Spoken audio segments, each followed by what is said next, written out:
Puji Tuhan, selamat malam. Bersyukur malam hari ini kita punya kesempatan untuk kembali merenungkan kebenaran firman Tuhan. Mari kita memulai renungan malam hari ini dengan berdoa.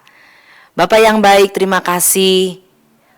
Kebaikan Tuhan menuntun kami sampai ada pada waktu-waktu ini ketika kami boleh kembali, terutama ketika kami boleh kembali berhadapan dengan hadirat Tuhan, berhadapan dengan kebenaran firman Tuhan yang kami tahu ini akan menjadi kekuatan dalam hari-hari kami.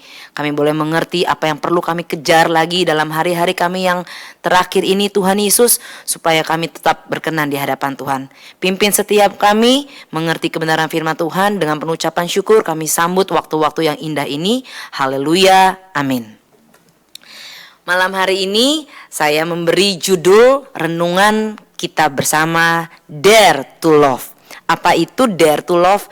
Artinya berani mengasihi, berani mencintai. Tentunya mengasihi seperti apa yang Allah lakukan.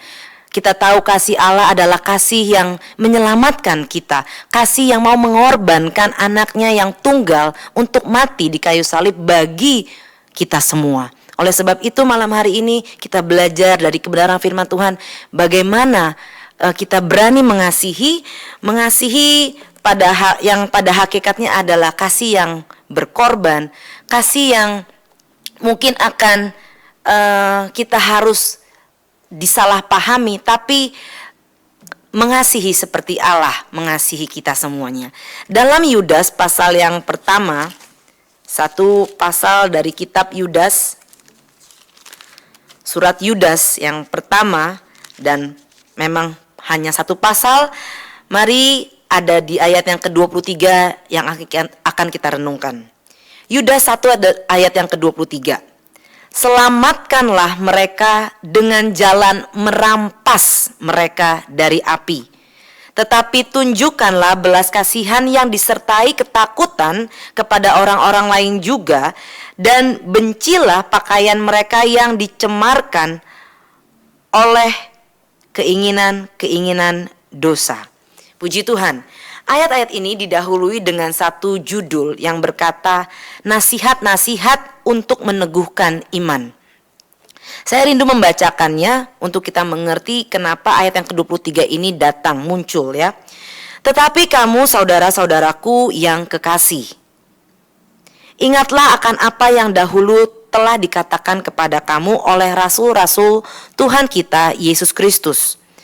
Sebab mereka telah mengatakan kepada kamu, menjelang akhir zaman akan tampil pengejek-pengejek yang akan hidup menuruti hawa nafsu kefasikan mereka.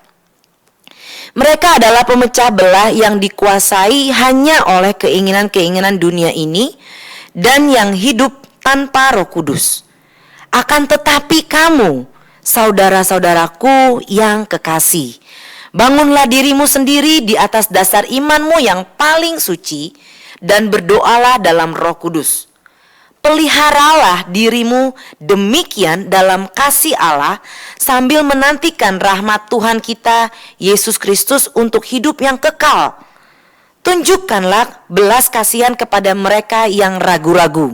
Dan kita masuk ke dalam ayat yang ke-23, khususnya bagian yang pertama. Selamatkanlah mereka dengan jalan merampas mereka dari api. Saya tertuju kepada kata merampas ya.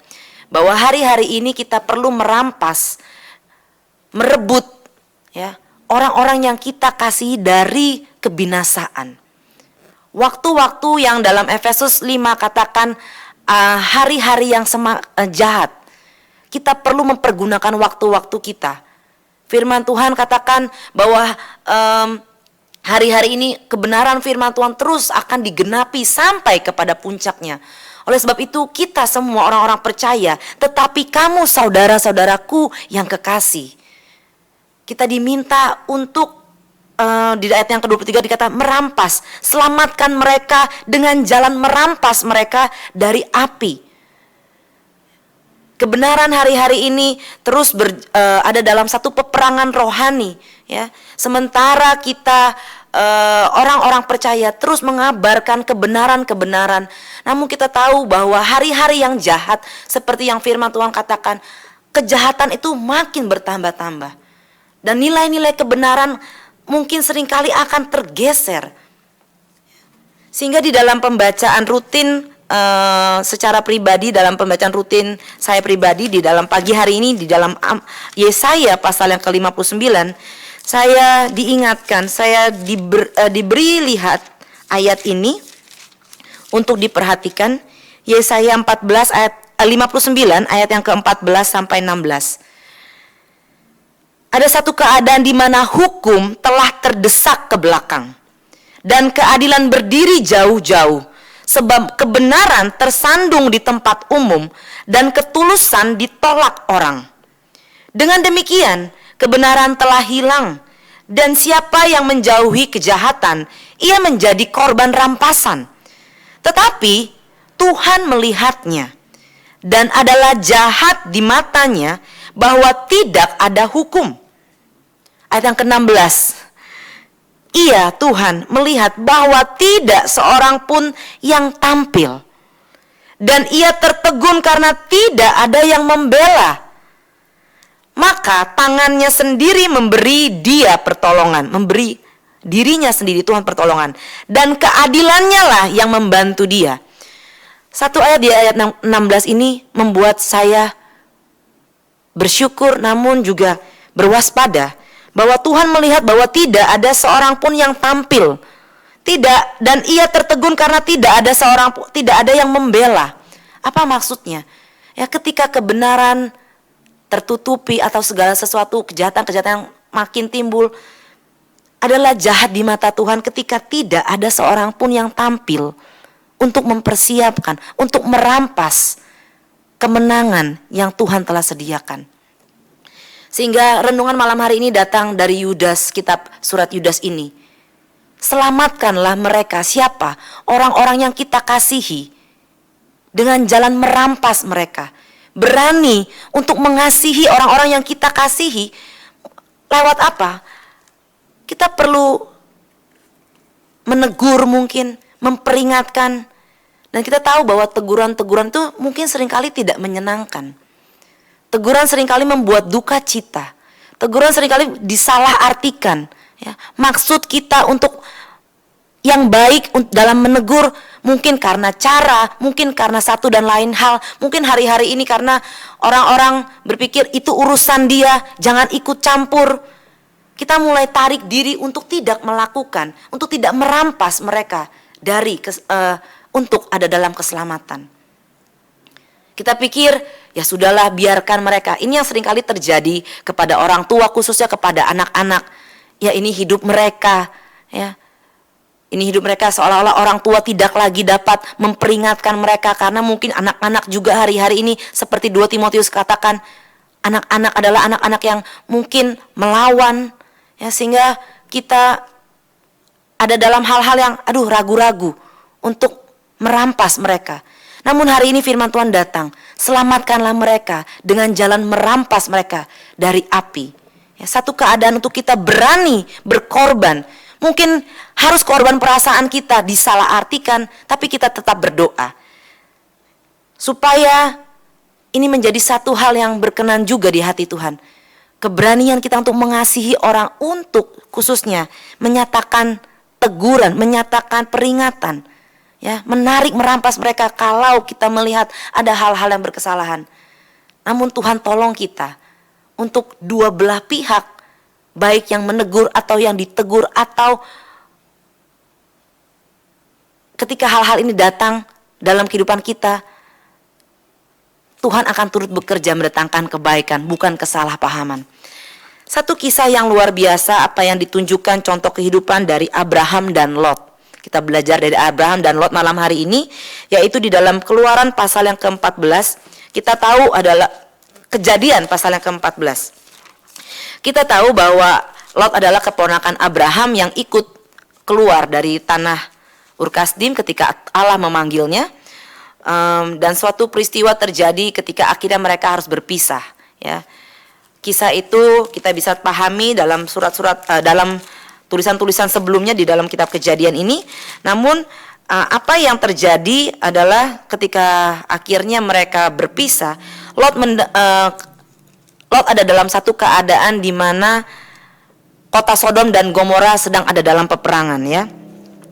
Kejadian 14 ayat 14 dikatakan seperti ini. Ketika Abram mendengar bahwa anak saudaranya tertawan, maka dikerahkannya lah orang-orang yang terlatih, yakni mereka yang lahir di rumahnya 318 orang banyaknya, lalu mengejar musuh sampai ke Dan. Dan pada waktu malam berbagilah mereka, ia dan hamba-hambanya itu untuk melawan musuh. Mereka mengalahkan dan mengejar musuh sampai ke Hoba di sebelah utara Damsyik. Dibawanya lah kembali segala harta benda itu. Juga Lot dan anak saudaranya itu serta harta bendanya dibawanya kembali. Demikian juga perempuan-perempuan dan orang-orangnya. Satu keadaan yang satu tindakan yang Abraham ambil untuk berperang, merampas, kembali merebut Lot yang tertawan. Ini tindakan yang dilakukan oleh Abraham, yang malam hari ini kita renungkan dapat menjadi contoh. Apakah kita berani melakukan peperangan rohani untuk merampas, untuk kembali membawa keluarga-keluarga kita, anak-anak, mungkin orang tua, mungkin orang-orang yang kita kasihi, untuk ada dalam keselamatan. Ini yang Abraham lakukan, ya. Tidak hanya sampai berhenti di situ. Kita tahu kisah Abraham ini ada juga khususnya pada saat Allah memberitahu Abram yang diingatnya sebagai seorang sahabat, ya, tentang penghukuman yang mau Allah lakukan bagi Sodom dan Gomora di mana Lot itu tinggal. Kejadian ini ada di dalam Kejadian pasal ke-18, sehingga apa yang dilakukan oleh Abraham, dia melakukan doa syafaat. Inilah, ya, bila kita belajar dari apa yang Lot lakukan. Yang pertama, dia melakukan peperangan untuk kita. Mari kita lakukan peperangan rohani untuk keluarga, untuk orang-orang yang kita kasih, merampas mereka untuk ada dalam keselamatan. Doa syafaat yang Abraham naikkan untuk Lot, ya, sehingga malaikat Tuhan pun diutus kepada Lot untuk merebut mereka, membawa Lot keluar dari Sodom dan Gomora yang akan dihancurkan, yang akan ditunggang balikan. Ya, itu doa syafaat Abraham ada di Kejadian pasal 18. Kita lihat tawar menawarnya Abraham karena kasihnya, ya kan, anak keluarganya ini. Namun di ayat yang Kejadian pasal yang ke-19 ada satu peristiwa yang menarik untuk kita perhatikan. Ketika malaikat Tuhan akhirnya merebut, menggenggam tangan Lot, ya. Kita perhatikan Kejadian 19 ayat yang ke-16. Mulai dari ayat yang ke-15.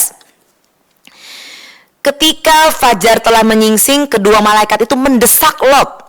Ini malaikat yang diutus karena doa syafaat Abraham, supaya bersegera, katanya, bangunlah, bawalah istrimu dan kedua anakmu yang ada di sini, supaya engkau jangan mati lenyap karena kedurjanaan kota ini. Ayat yang ke-16. Ketika ia, Lot, berlambat-lambat, maka tangan istri dan tangan kedua anaknya dipegang oleh kedua orang itu, sebab Tuhan hendak mengasihani dia. Lalu kedua orang itu menuntunnya keluar kota dan melepaskannya di sana. Apa yang terjadi? Malaikat itu melihat, ya. Kita tahu, ya, ketika kita negur orang atau kita melihat keadaan-keadaan ini yang juga terjadi. Mungkin ada keluarga atau orang-orang yang kita kasih ini dalam merespon keselamatan berlambat-lambat. Ya. Sehingga di ayat 16 dikatakan kedua tangan Lot, tangan istrinya, anak-anaknya Lot itu malaikat itu pegang dan seperti diseret keluar, lekas, segera. Ini yang saya renungkan ketika surat Yudas ingatkan, selamatkanlah mereka dengan jalan merampas, merebut, memperjuangkan. Malam hari ini, masihkah ada keluarga-keluarga kita yang pada hari-hari yang ini, yang jahat ini, ketika semakin hari firman Tuhan akan terus digenapi sampai pada kesudahannya. Mari bersama-sama kita melangkah bersama-sama dengan keluarga kita ada dalam keselamatan yang Tuhan kerjakan. Sehingga kita perlu belajar malam hari ini dengan renungan ini, kita belajar ada dua sisi. Mungkin di satu sisi kita ada dalam satu posisi di mana kita yang perlu merampas. Atau kadang-kadang kita ada dalam satu sisi, mungkin kita yang menerima teguran untuk kita diselamatkan. Apapun posisi kita dimanapun itu, tapi malam hari ini firman Tuhan datang untuk keselamatan yang perlu kita kejar, kita perlu kerjakan hari-hari ini. Karena keadaan-keadaan dunia, hal-hal yang jahat yang semakin timbul di hari-hari ini, itu akan menggeser nilai-nilai kebenaran masuk kepada nilai-nilai di mana sungguh-sungguh antikristus akan terus mulai semakin nyata. Roh itu akan nyata. Oleh sebab itu mari kita rampas, mari kita rebut keluarga-keluarga kita. Mari kita melangkah bersama-sama. Mungkin itu anak-anak kita yang mungkin berlambat-lambat untuk ibadah, untuk melakukan hal-hal yang benar. Mari malam hari ini firman Tuhan datang. Yudas 1 katakan ayat yang ke-23, selamatkanlah mereka dengan jalan merampas. Mari kita berperang dalam peperangan rohani. Mari kita bersyafaat. Mari kita merendahkan diri, merampas jiwa-jiwa yang perlu kita selamatkan. Dalam pelayanan yang ada, mari renungan malam hari ini biarlah kita mengingat keselamatan yang Tuhan sedang kerjakan hari-hari ini. Biar itu boleh menjadi bagian kita. Kita boleh ada bersama-sama dengan Tuhan dalam keselamatan yang Tuhan sudah karyakan lewat Yesus Kristus. Puji Tuhan, inilah renungan yang dapat kita renungkan malam hari ini. Untuk membangkitkan iman kita. Untuk terus bergumul, berjuang untuk keselamatan yang Tuhan sudah kerjakan. Yang Tuhan percayakan untuk kita juga sampaikan kepada banyak orang. Kita berdoa. Bapa, terima kasih untuk kebenaran firman Tuhan. Pakai kami Tuhan sebagai orang-orang yang akan menyatakan juga kebenaran yang datang dari Tuhan. Menjadi rekan-rekan kerja Tuhan untuk membawa, menyatakan keselamatan juga. Pertama-tama bagi kehidupan kami pribadi lepas pribadi, juga keluarga kami, bahkan orang-orang yang kami kasihi. Tuhan tolong setiap umat-umat Tuhan mampu hari-hari ini dipakai sebagai senjata-senjata kebenaran, memakai kehidupan kami untuk dijadikan alat-alat kebenaran Tuhan, sehingga keselamatan, meskipun itu mungkin ada dalam hal yang membuat kami ragu-ragu karena begitu banyak alasan-alasan yang terjadi hari-hari ini, hak asasi manusia, urusan-urusan yang tidak boleh kami campuri. Namun Tuhan, hati-Mu Kau taruh dalam kehidupan kami, supaya kami dapat merampas jiwa-jiwa yang rindu Engkau selamatkan. Terima kasih Tuhan Yesus yang baik, karena kepercayaan-Mu dalam kehidupan kami, sehingga Engkau sampaikan firman-Mu malam hari ini. Oleh sebab itu kami rendahkan diri kami serahkan kehidupan kami untuk Engkau pakai sepenuhnya bagi kemuliaan Tuhan. Memberkati keluarga kami, memberkati pekerjaan, pendidikan, pelayanan pekerjaan Tuhan. Supaya di dalam semua itu nama Tuhan terus dipuji, dipermuliakan. Terima kasih Tuhan, malam hari ini kami sambut kebenaran firman Tuhan. Kami mau renungkan ini juga dan kami mau belajar melakukannya. Beri kami keberanian untuk mengasihi Engkau. Beri kami keberanian untuk mengasihi juga orang-orang yang ada di sekitar kami. Dalam nama Yesus kami berdoa dan mengucap syukur untuk kebenaran firman Tuhan. Haleluya. Amin.